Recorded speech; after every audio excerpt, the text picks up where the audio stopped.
Hey guys, before we get into the story today, I have something that I would like to tell you about. As you may or may not know, I have a Patreon.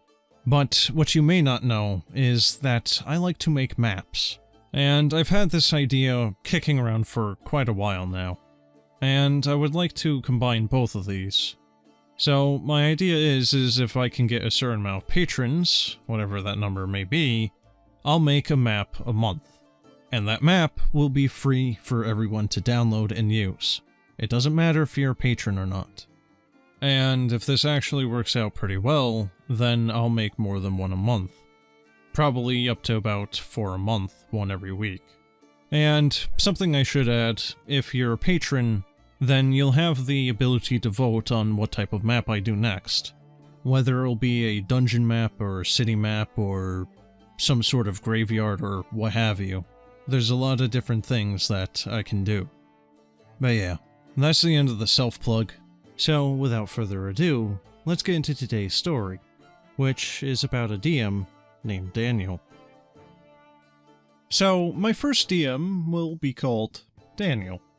I've never met him or any of these people in person, as we're all part of the same online friend group and started playing D&D because of this. I had been interested in D&D for years and years, back before 5e existed, and years later, now that I'm a 19 or 20-year-old adult, I'm ready to finally fulfill a childhood wish. I had no experience, but I went in with hope. But, Daniel is not a great DM.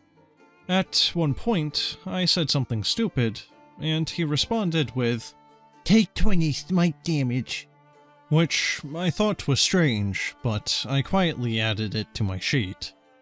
But later on, someone said something involving the health of the party, and I had mentioned that I was injured, to which the DM got angry and yelled at me for being stupid. Later on, we encountered a building with the sign, "Old Man's Inn," and assumed it was an inn, and walked in. This place, however, wasn't an inn. It apparently meant that the old man that led the cult was in to talk to his followers. So we were ambushed by 20 different cultists and were easily captured. And we were treated as idiots for thinking that it was a sign for an inn.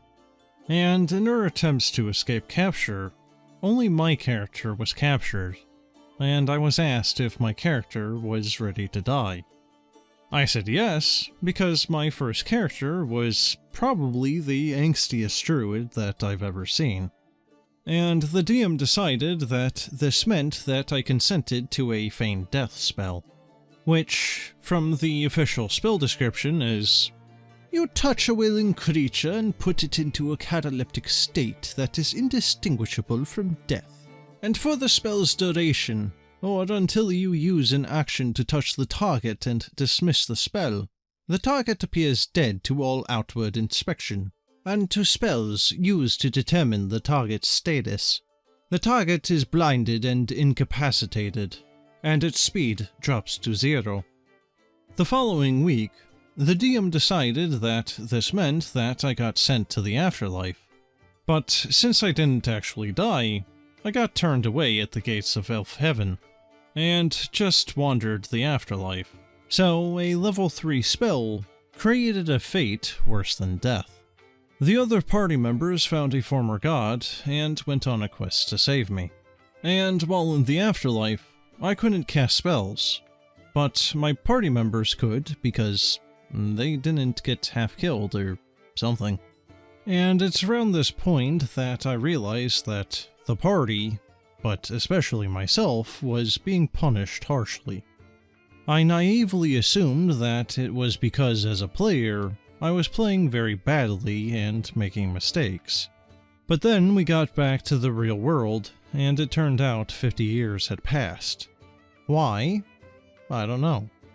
And the campaign ended soon after this. Then, in our second campaign with Daniel, it was a module in Theater of Mind. It's how I learned I hate TOTM, but more importantly, it was 3 other players and myself, with the other players being Cooler Daniel and Flake number 1 and 2. Cooler Daniel did in fact have the same name as Daniel, but he was, well, cooler. The Flakes are good people, and we're still their friends, but their attendance was lackluster. Flake number 1 showed up less than half the time, with number 2 showing up only once. Daniel, the DM, refused to play unless all the players were present. Cooler Daniel and I showed up every week for 3 months, and after over a month of showing up and not playing, I suggested that we should probably kick and not wait on people who were clearly not coming. And as such, Flake number 2 was kicked. And then, over the next 2 months, we played once. Cooler Daniel and I still showed up every week, and both of us were a little upset.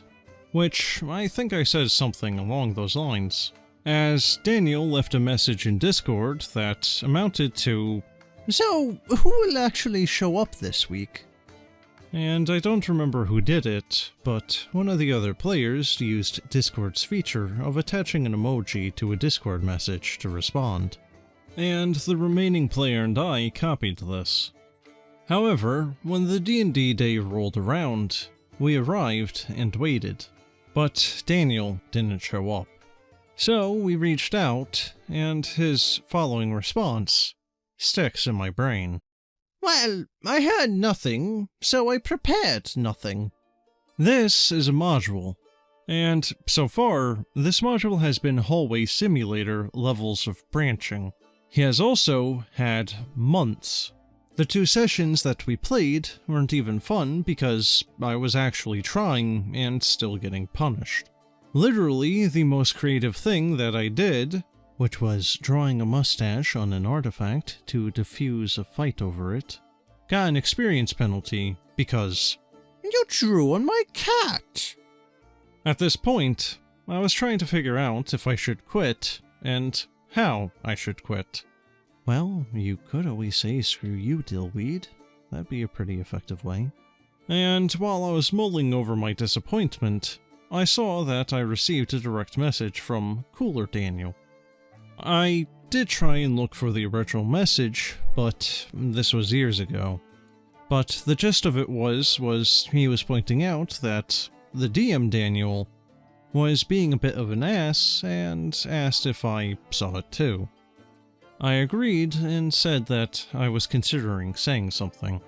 Cool Dan decided to call out the other Dan, and I joined in. DM Dan threw a hissy fit, and called us stupid and ungrateful for not appreciating all of the effort that he put into preparing this for us, and that it's not his fault at all. He then dramatically declared that he quit, and deleted the server for the game.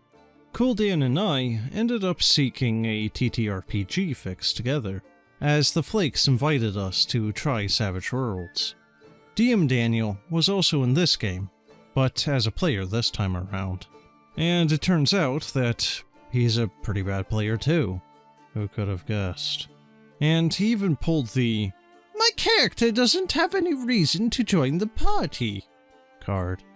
So I'll never really understand what people are thinking when they say this crap. If your character doesn't fit with the party and you made them that way, then why did you make them that way? Obviously they are not going to be part of the party, so they can just get wrote out and basically be an NPC. Congratulations, you made a background character.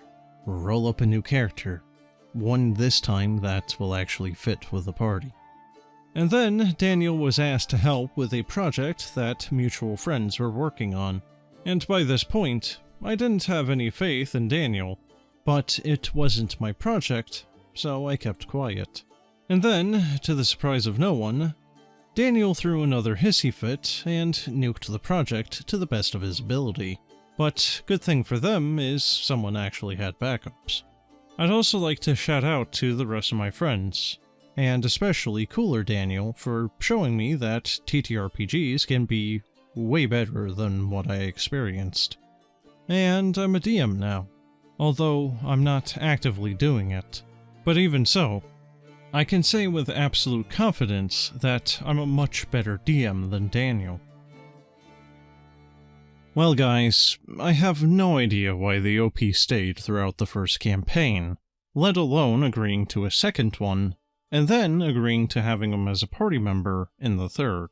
Daniel just sounds like an overall waste of biomass, and everyone would more than likely be better off by simply cutting contact with him and kicking him out of the friend group. And something that I do want to stress, as it seems to be a recurring thing, is if you have a bad time in D&D, don't be afraid to speak up or leave. You are there to have fun, not be held hostage. But that's the end of this one, so, as always, have a good one.